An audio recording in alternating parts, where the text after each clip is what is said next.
1977, the worst winter in a century struck the United States. Arctic cold gripped the Midwest for weeks on end. Great blizzards paralyzed cities of the Northeast. One desperate night in Buffalo, 8 people froze to death in marooned cars. Pat Bushnell was on the road that night.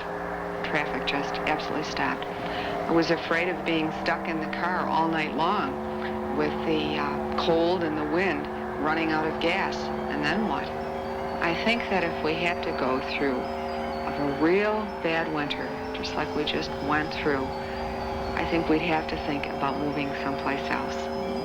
Move where? The brutal Buffalo winter might become common all over the United States. Climate experts believe the next ice age is on its way. According to recent evidence, it could come sooner than anyone had expected.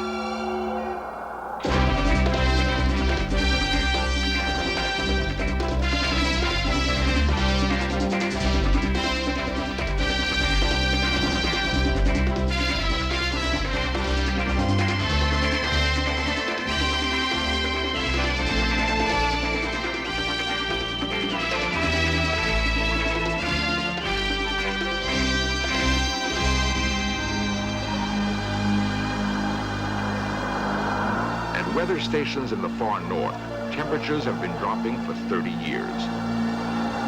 Seacoasts, long free of summer ice, are now blocked year-round. According to some climatologists, within a lifetime, we might be living in the next ice age.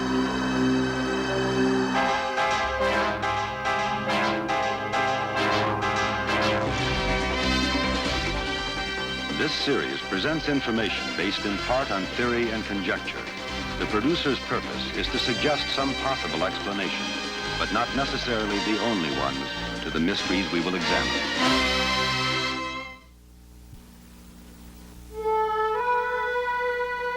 Of the 9 planets in our solar system, only Earth has conditions favorable to human life.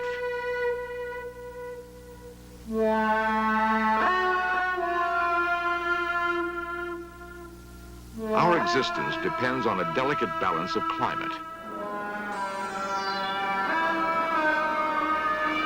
Despite our modern technology, we are vulnerable to the whims of weather and environment. Blanketing large areas of the Earth's surface, great storms are among nature's most frightening events.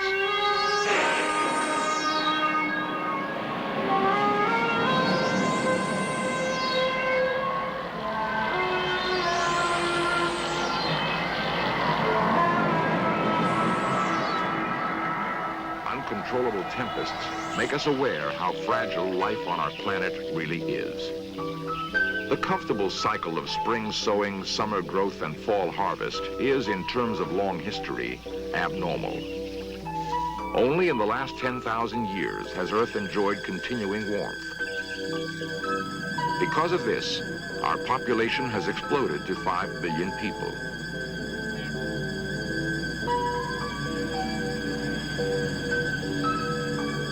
For most of the last 1 million years, however, whole continents were buried by ice. As recently as 18,000 years ago, a mile-thick sheet stretched down from the Arctic Circle and covered what is now Seattle, Chicago, and Boston. New York Harbor was choked with ice floes.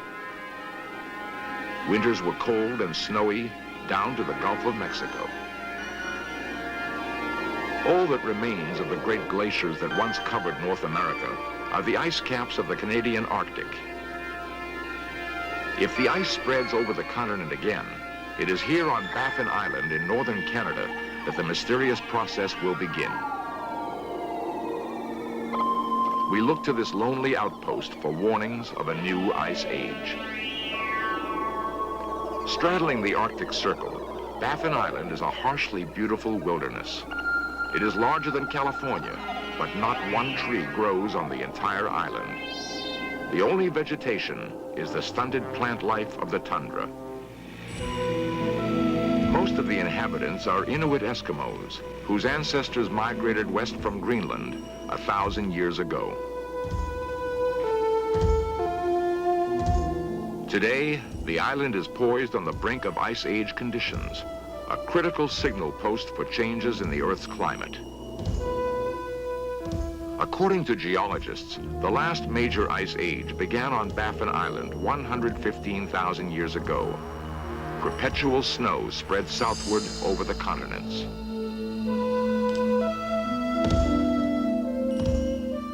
The weight of many years of snow compressed into ice. The ice grew thicker until it covered Canada, the northern United States, and Europe to a depth of 2 miles. For 100,000 years, the ice remained over large areas of the continents. Then, it retreated to the Arctic, and for the last 10,000 years, we have flourished in a warm interglacial period.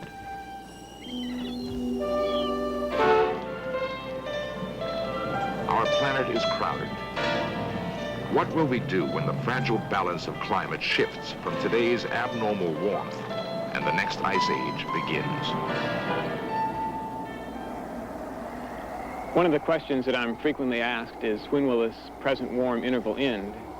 And the best answer to that probably is that it has in fact already ended, and it ended 3,000 years ago right here on Baffin Island.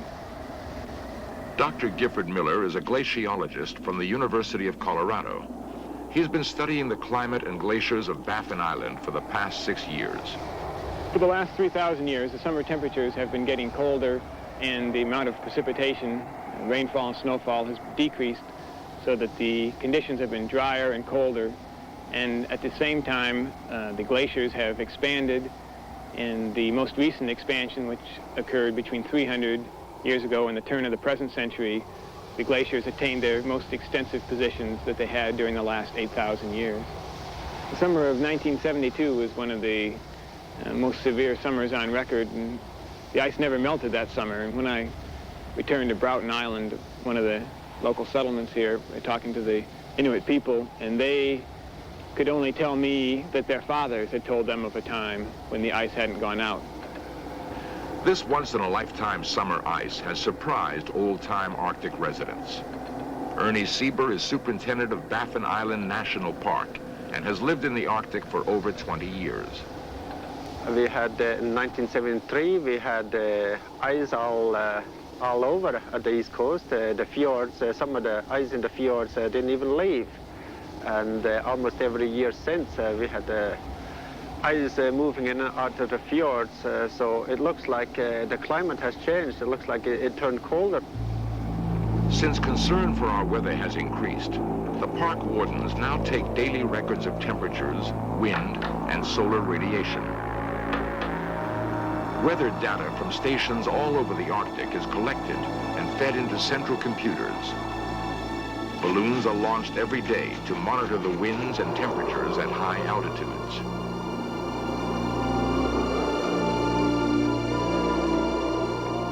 The data shows that average temperatures in the Arctic have fallen dramatically over the last 30 years.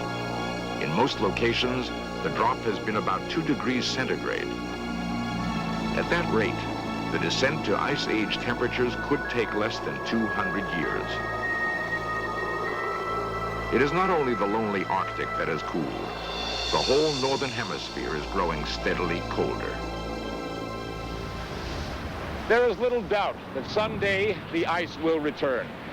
At least 8 times in the past million years, it has advanced and retreated with clockwork regularity. If we are unprepared for the next advance, the result could be hunger and death on a scale unprecedented in all of history. What scientists are telling us now is that the threat of an ice age is not as remote as they once thought.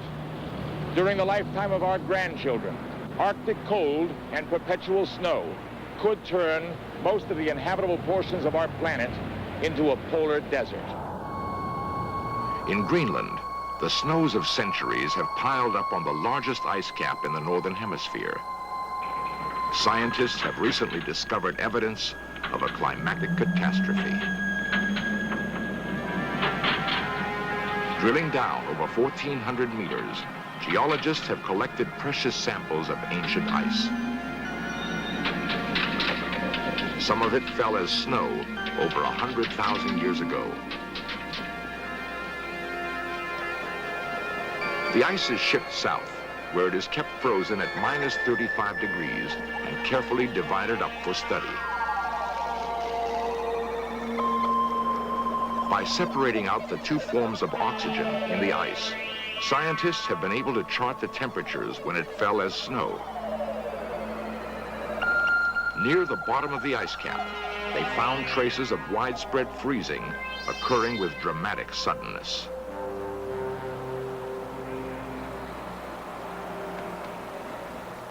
Dr. Chester Langway is chairman of the geology department at the State University of New York, Buffalo.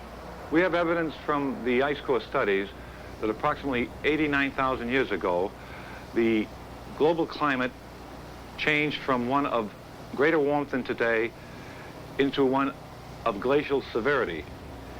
It is possible that a tremendous volcanic event occurred, shielding the sun, cooling the Earth's temperatures, and thereby providing the explanation of the advancing glaciers. The significance of this catastrophic event is that within a 100-year period of time, that the glaciers could have re-advanced over the surface of the Earth. It is possible that we may enter into such a cold climate almost instantaneously in the very near future. If the climate does suddenly cool, will we survive the change?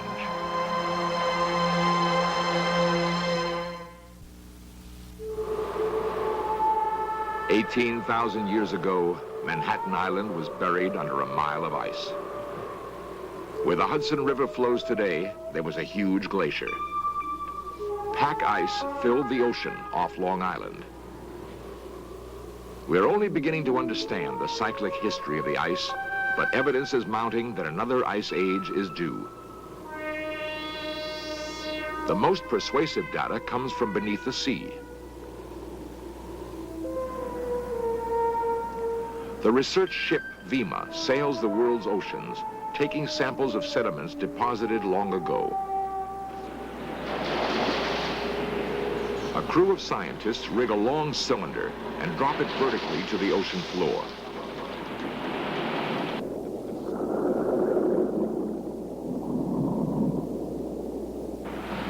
The cylinder dredges up mud from the seabed in the form of long cores. The types of tiny fossils found at different levels in the core shows the sea temperatures of the past. Geologists have collected enough sea cores to form a detailed history of climate during the last million years. The cores are analyzed at the Lamont Doherty Geological Laboratory of Columbia University. Dr. James Hayes leads the research. The climatic record in these deep sea cores tells us that there have been 8 ice ages in the last 700,000 years. It also tells us when they have occurred. This provides us with a test of various theories of the ice ages.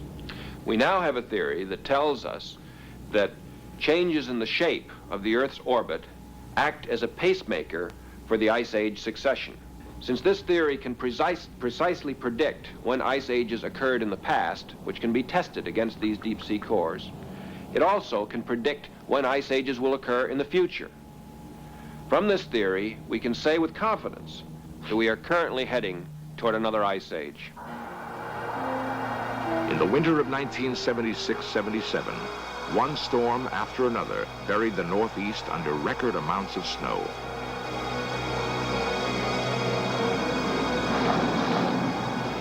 Months of brutal cold made much of the nation seem like the Arctic. In Chicago, temperatures hovered at 19 degrees below zero. Dayton, 21 degrees below zero. Cincinnati, 25 degrees below zero. Of all the hard-hit places, Buffalo, New York provides the best lesson. That unfortunate city had 44 consecutive days of snow. The first sudden blizzard paralyzed traffic. Thousands were forced to abandon their cars and seek refuge from the storm. Some who didn't were found frozen. As the storms continued, the resources of government were strained. Snowplows had to be flown in by the Air Force. Even the National Guard couldn't keep up with the unrelenting snow.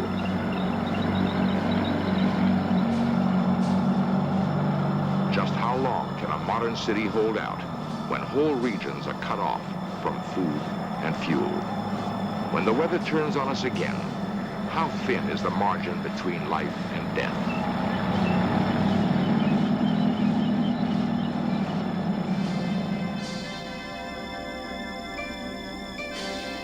When the snowfall finally stopped, downtown Buffalo lay quiet and deserted. Businesses remained closed for weeks. The airport was unusable. There was no way to reach or leave the city. The mail could not go through. Supplies of food and drugs ran perilously low. Ambulances could not reach the sick. For the old and infirm, it was a time of pain and misery. Suppliers of natural gas had to put emergency plans into effect, cutting off thousands of users. Electrical utilities ordered temporary blackouts. Fire engines froze in the sub-zero cold. In the suburbs, strong winds piled the snow in drifts as high as 30 feet. Many people had to enter their homes through second-story windows. No matter how much snow was cleared, fresh storms brought in more. Snowmobiles, the only viable form of transportation, were pressed into emergency service.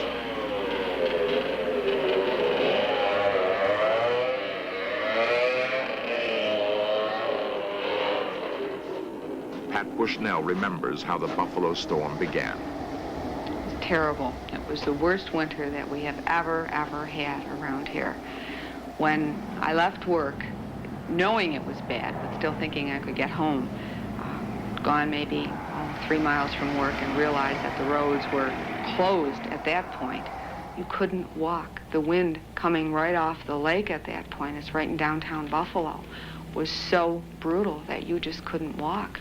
So I sat for a while, just sat and waited in the car. And finally, realized that it was hopeless. The thought of freezing to death, that's kind of frightening. My worst fear at that point was the children. I was worried sick about them. They were in the house alone. That was the biggest worry. To go through that every year just wouldn't be worth the fight. And it's a fight. It's a real fight. 500,000 workers in the United States were laid off because of fuel shortages. Hundreds died of illness made worse by the cold. Had the storms continued much longer, millions would have been in jeopardy for lack of food and fuel. The experience of 1977 leads us to imagine the disaster the future might bring. In the descent to an ice age, one severe winter would follow another. Eventually, the snows of Buffalo would never melt. Increased demand for heating fuel would trigger an energy crisis beyond anything we can imagine. Winters in Dallas and Atlanta would grow cold and icy. Snows would blanket Southern California and northern Florida.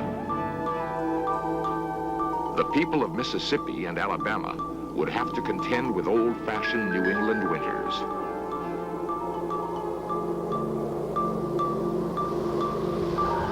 Icy winds would sweep the Kansas wheat fields.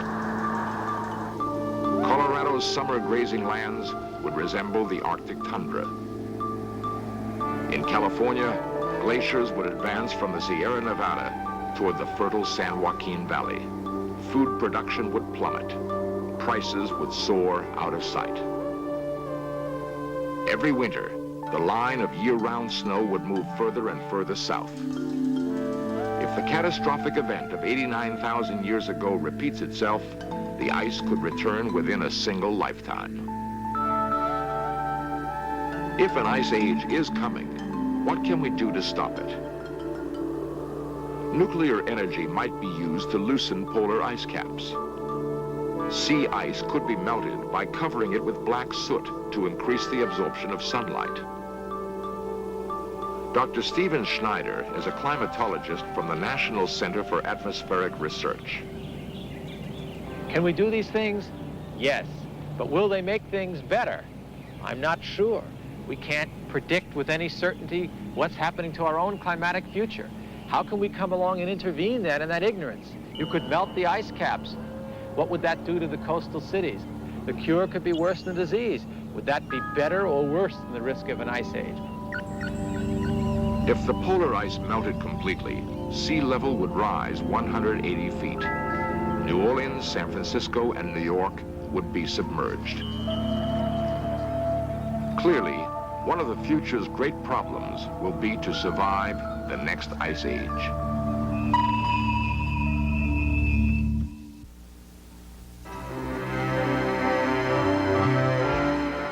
Earth, water, air, and ice comprise a delicate system in which everything is connected to everything else.